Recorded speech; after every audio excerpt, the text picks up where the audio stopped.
আজকে দিনটা গেল, আজকে যে দিনটা আমাদের মাঝ থেকে চলে গেল, এই দিনটার নাম ছিল পহেলা বৈশাখ।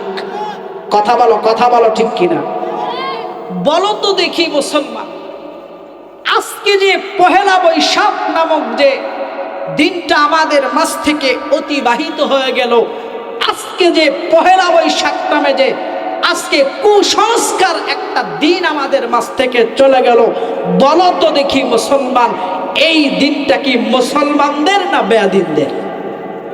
কথা বলো।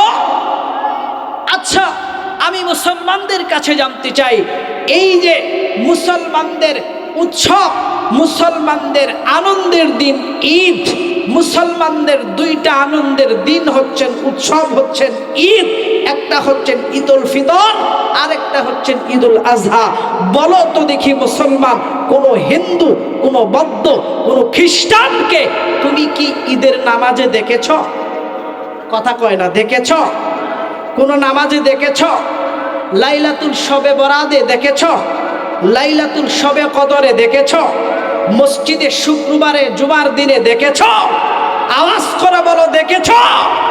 অতএব আজকে তুমি মুসলমান হইলা, তোমাকে আল্লাহ তাআলা মানুষ বানাইলেন, শ্রেষ্ঠ জাতি বানাইলেন, এত সুন্দর করে সৃষ্টি করলেন, শ্রেষ্ঠ জাতি, শ্রেষ্ঠ মাখলুকাত, আশরাফুল মাখলুকাত। তুমি মুসলমান, তোমার দাদাই ছিল মুসলমান, তুমি হইলা মুসলমান, তোমার বাপে মুসলমান, তোমার মায়ে মুসলমান।